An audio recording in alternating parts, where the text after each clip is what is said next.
வணக்கம். நான் ஸ்ரீரங்கம் ரவி உங்களோட பேசிகிட்ருக்கேன். இது ராகு கேது பயிற்சிக்கான நிகழ்ச்சி. இதில் நான் ராகு மே மாதம் 19ஆம் தேதி விடியற்காலை 5 மணிக்கு ராகு மீன ராசியிலிருந்து கும்பராசிக்குள் பிரவேசிக்கிறார். கேதுவானவர் கன்னி ராசியிலிருந்து சிம்ம ராசிக்குள் பிரவேசிக்கிறார் அதே நேரத்தில். ஏன்னா ராகு தலை கேதுவால். ஸோ அவங்க ஒரு 180 டிகிரியில் தான் இருப்பாங்க. ஸோ அவங்க 2 பேரும் பயிற்சி அந்த நேரத்தில் நடக்கும்.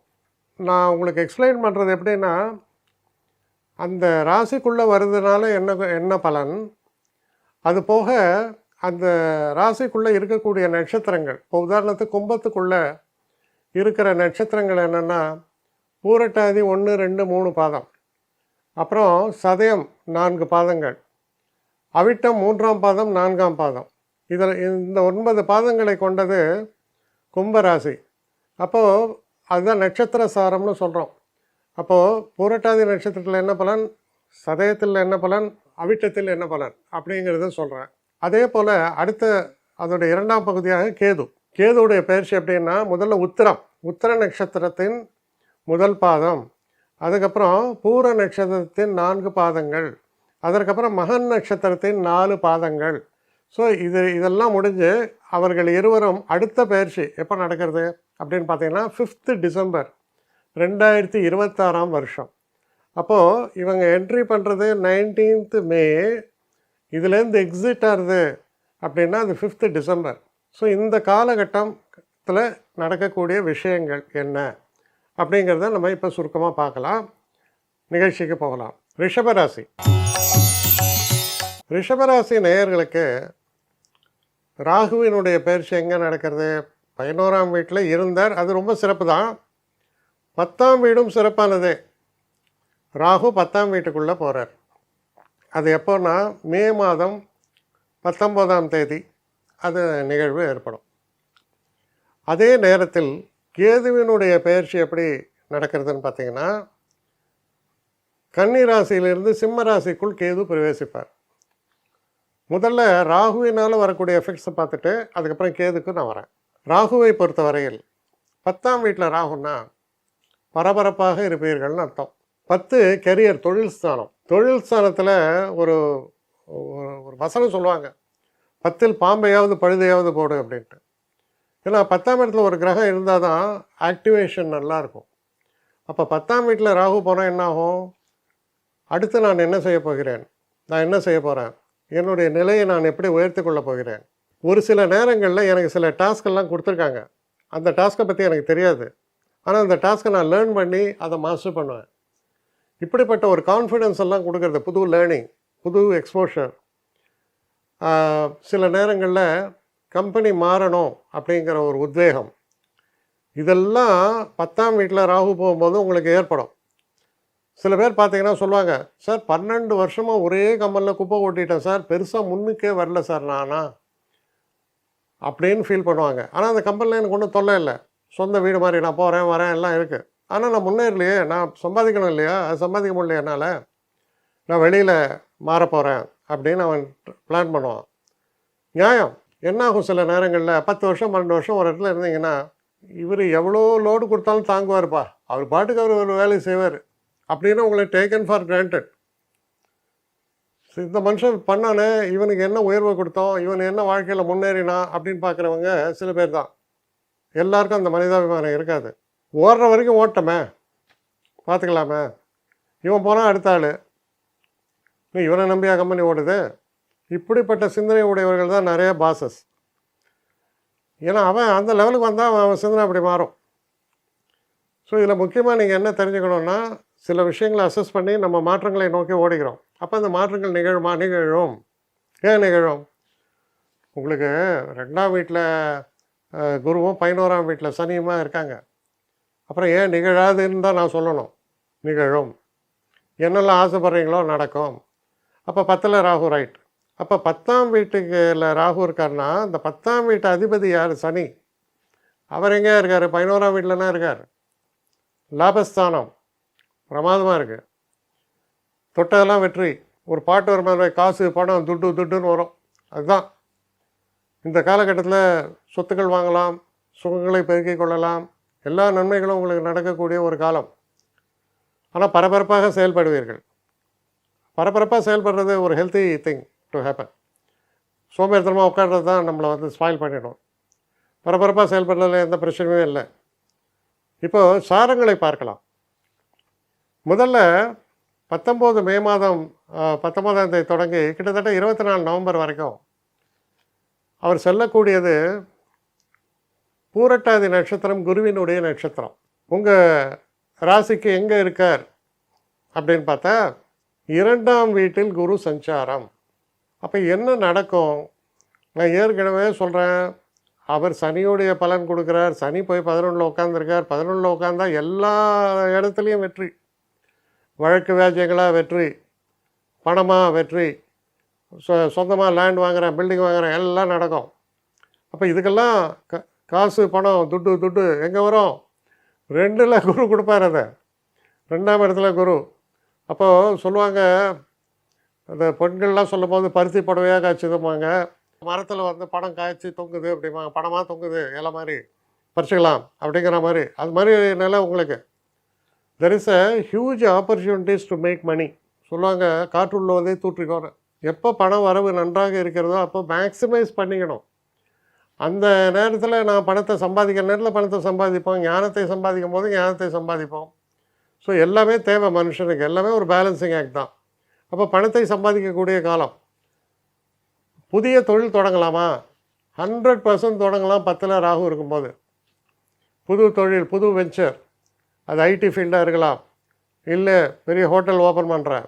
மனசில் என்ன தோன்றதோ, சில நேரங்களில் இதுவரையில் யாருமே செய்யாத ஒரு விஷயம் நான் செய்ய போகிறேன்.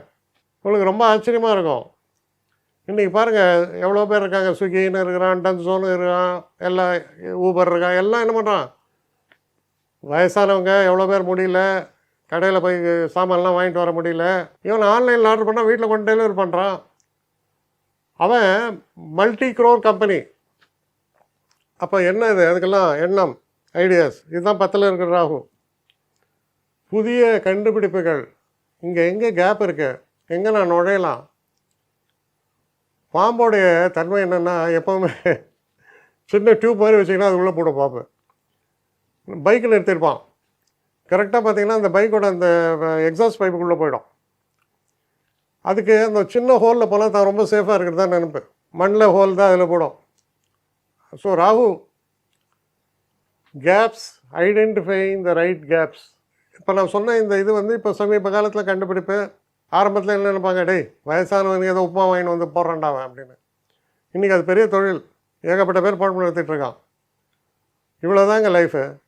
அப்போ எதையுமே நம்ம வந்து தேவை அறிந்து அந்த தேவைக்கு நிறைவேற்றுறதுக்கு நீங்கள் வேலை செய்ய ஆரம்பிச்சிங்கன்னா அது பெரிய பிஸ்னஸ் ஆகிடும். பாப்புலேஷன் நிறையா இருக்கிறது ஒரு பெரிய அட்வான்டேஜ்.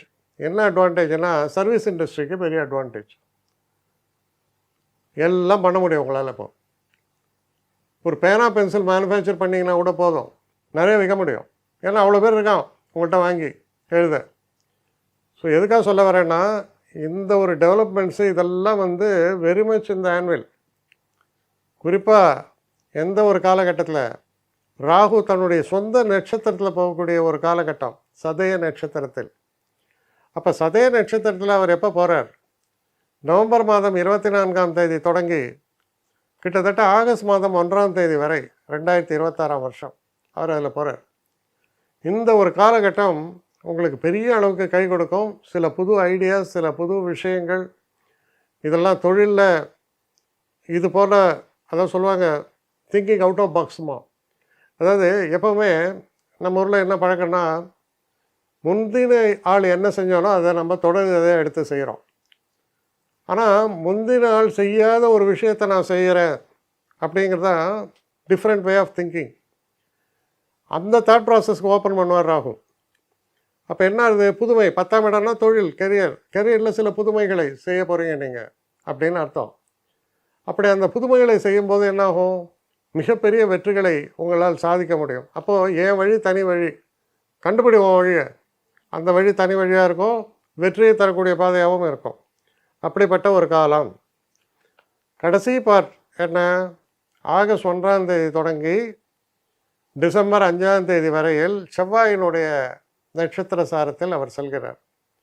இந்த சாரத்தில் அவர் செல்லும்போது ஒரே ஒரு சின்ன விஷயத்தில் கேர்ஃபுல்லாக இருங்க. ஃபைனான்ஸ், பணத்தை இழந்து விடாதீர்கள். பணத்தை டிப்ளாய்மெண்ட் ஆஃப் ஃபண்ட்ஸ் சொல்லுவோம், அதை கரெக்டாக வைக்கணும். உடல் ஆரோக்கியத்தில் குறை உள்ளவங்க அதுக்காக ஒரு மெனக்கட்டு உடல் ஆரோக்கியத்தை பேண வேண்டும். என்ன காரணம், 7க்கும் 12க்கும் உடையவர் செவ்வாய், அவருடைய நட்சத்திர சாரத்தில் போகிறார் ராகு. அதனால் இதில் கொஞ்சம் கவனமாக நீங்கள் இருங்கள். குறிப்பாக இந்த வயசானவங்கள்லாம் கீழே விழுறது, அடிபடுறது, ஏன்னா செவ்வாய்னா ரத்த காயம். ஸோ இதெல்லாம் ஏற்படுவதற்கான வாய்ப்புகளை பற்றி அது பேசுவது இந்த கடைசி பாட்டு. ஸோ இதுதான் ராகுவினால் வரக்கூடிய ஒரு நெட் எஃபெக்டாக நான் பார்க்குறேன். அடுத்து கேதுக்கு வருவோம். கேதுவை பொறுத்தவரையில் சிம்ம ராசியில் உத்திர நட்சத்திரத்துக்குள்ளே போகிறார். அது 4ஆம் வீடு. 4ஆம் வீடு சூரியனுடைய நட்சத்திரம் உத்திரம். அதில் மே மாதம் 19ஆம் தேதி தொடங்கி ஜூலை 20ஆம் தேதி வரை 2 மாதம் சூரியனுடைய நட்சத்திரம் அதில் கேது போகிறார். அப்படின்னா வீடு மாற போகிறேன், புது வீட்டுக்கு போகணும், இல்லைன்னா புது வீட்டுக்கு அட்வான்ஸ் பண்ணியிருக்கேன், என்னுடைய எக்ஸிஸ்டிங் வீட்டில் நான் பெயிண்ட் அடிக்கிறேன், அது பண்ணுறேன், இது பண்ணுறேன், மாடர்னைஸ் ஆக்கிறேன், இல்லையா புதிய வண்டி வாகனங்கள் வாங்க போகிறேன். இது வரைக்கும் நான் வண்டியே வாங்கலை, முதல் முறையாக நான் வண்டி வாங்குகிறேன். அது 2 வீலராக இருக்கலாம், 4 வீலராக இருக்கலாம். அவ சௌரியம் பண வசதியை பொறுத்தது. ஸோ இந்த மாதிரியான ஒரு விஷயங்களுக்கெல்லாம் இது கொஞ்சம் அனுகூலமாக அமையும். அடுத்து அவர் சுக்கிரனுடைய நட்சத்திரத்தில் கேது போகிறார். அது 4ஆம் வீடு. சுக்கிரனுடைய நட்சத்திரத்தில் கேது போகக்கூடிய காலம் ஜூலை மாதம் தொடங்கி மார்ச் 30ஆம் தேதி வரை இது நிகழும். மார்ச் 30, 2026 வரை இது நிகழ்கிறது. அப்போ இந்த காலகட்டத்தில் சுக்கிரன் உங்கள் ராசிக்கு அதிபதி. அப்போ என்ன நடக்கிறது இந்த இடத்துல, ஒரு விதத்தில் உங்கள் ராசிக்கும் அதிபதி, இன்னொரு விதத்தில் 6ஆம் வீட்டுக்கும் அதிபதி. 6ன்னா என்ன, கடன், ரோகம், சத்ரு. முக்கியமான விஷயம் ஃபினான்ஸ். ஃபினான்ஸில் கடன் வாங்கலாம், கடன் வாங்காமல் யாருமே இருக்க முடியாது. இன்னும் சொல்லப்போனால் பெரிய கோடீஸ்வரன் தான் நிறைய கடன் வச்சுருப்பான். ஆனால் அந்த கடன் எங்கே வாங்குறீங்கிறது முக்கியம். கந்து வட்டியில் போய் வாங்கிட்டீங்கன்னா என்ன பண்ண முடியும், சினிமா ஃபைனான்ஷியர்கிட்ட போய் வாங்கினீங்கன்னா என்ன பண்ண முடியும். ஏன்னா அவனுடைய மினிமம் ரேட்டே 30% தான். ஸோ அது அந்த மாதிரி கடன் ஒரு வீக்கம், உடலில் வரக்கூடிய வீக்கம், அப்படி செய்யக்கூடாது. அப்போ கடன், நான் பெரிய விஷயத்தை சாதிக்க போகிறேன், அதுக்கு எனக்கு கடன் தேவை, வாங்குங்க. ரீசனபிள் இன்ட்ரெஸ்ட் ரேட்டில் வாங்குங்க, பேங்க்கில் வாங்க, 8%, 7% வாங்குங்க கடனை, தப்பில்லை. அப்போ இந்த காலகட்டத்தில் முக்கியமாக நல்ல சுப விரயங்கள் மாதிரி, அது நல்ல விஷயங்களுக்காக நீங்கள் வாங்கக்கூடிய கடன், படிப்புக்காக எஸ்பெஷலி படிக்கக்கூடிய மாணவர்கள் படிப்புக்காக வாங்கக்கூடிய கடன். அப்போ வெளிநாடு ட்ராவல் பண்ணோம், வெளிநாட்டில் போய் நான் ஹையர் எஜுகேஷனை ஃபாலோ பண்ணோம், அதுக்கு வாங்கக்கூடிய கடன். இது போல் விஷயங்கள்லாம் நடக்கக்கூடிய இது, அதாவது ஒரு நன்மைகளை பெற, ஈவன் இன்க்ளூடிங் மேரேஜுன்னு சொல்லலாம். ஆனால் மேரேஜை பொறுத்த வரைக்கும் எப்படின்னா, உங்களுடைய பொண்ணுக்கோ பிள்ளைக்கோ கல்யாணம் பண்ணணும்னு சொல்லி நீங்கள் கடன் வாங்கலாம். ஆனால் நீங்களே எனக்கே இப்போ கல்யாணம் ஆகானே ஆகாது. ஏன்னா சுக்கிரனுடைய காலில் கேது நடக்கும்போது அவர் கல்யாணம் நடத்தி வைக்க மாட்டார். இப்போ நீங்கள் சிம்ம ராசியாக இருந்து உங்கள் பசங்களுக்கு கல்யாணம் பண்ணோன்னா அது காசு வாங்கினா அது நடக்கும். இதுதான் வித்தியாசம். அப்போ இந்த ஒரு காலம் உங்களை பொறுத்தவரையில் சில காரியங்களை ஈடேற்ற உதவியாகத்தான் இருக்கிறது. அடுத்து மார்ச் 30ஆம் தேதி தொடங்கி 5ஆம் தேதி டிசம்பர் வரை அவர் டிரான்சிட் ஆகக்கூடிய நட்சத்திரம் மக நட்சத்திரம். 5 டிசம்பரில் பயிற்சி அடுத்த கட்டத்துக்கு போய்டுறார். இப்போ மக நட்சத்திரம் என்பது கேதுவினுடைய சொந்தமான நட்சத்திரம். 4ஆம் வீடு கேதுவினுடைய நட்சத்திரம். இந்த காலகட்டம் எப்படி இருக்குன்னா, மனதில் அமைதியை தரும், நீங்கள் இருக்கிற வீட்டில் அமைதியை தரும், தியானம் செய்ய வேண்டும் என்ற ஆசையை தரும், சில புது விஷயங்களை கற்றுக்கணுங்கிற எண்ணங்கள் ஏற்படுறது, வெளிநாடு போயிட்டு வெளிநாட்டில் நான் வீடு வாங்க வேண்டும் சொந்தமாக அப்படின்ற நினைப்பு இருக்கிறவங்களுக்கு அது நடக்கும். மொத்தத்தில் நான் இருக்கும் இடத்தில் நான் அமைதியை விரும்புகிறேன், அது போன்ற ஒரு இடத்தில் நான் வசிக்கணும் அப்படின்னு நினச்சா அந்த எண்ணம் ஈடேறும். ஏன்னா 4 என்பது சுகஸ்தானம், உங்கள் வீடு, கார் எல்லாத்த பற்றியும் பேசுறது. அப்போ நான் கார் ஓட்டினேன்னா ரொம்ப கச்சகச்சன்னு டிராஃபிக்கில் என்னால் ஓட்ட முடியாது. நான் வீடு வாங்கினா அது அமைதியான ஒரு இடத்துல இருக்கணும். அமைதியும் சந்தோஷத்தையும் நான் அனுபவிப்பதற்கான ஒரு காலமாக இது அமையணும் அப்படின்னு நினச்சிங்கன்னா அது அமையும். அதனால் இந்த ஒரு கேதுவினுடைய பயிற்சி காலம் இது போல தான் உங்களுக்கு அமையவே இருக்கிறது. மொத்தத்தில் பார்த்திங்கன்னா இந்த ராகு கேது பயிற்சி பற்றி ஒரே வார்த்தையில் சொன்னால் நீங்கள் பாக்கியவான். ஏன்னா எல்லா பிளானட்டும் உங்களுக்கு சாதகமாக இருக்கு.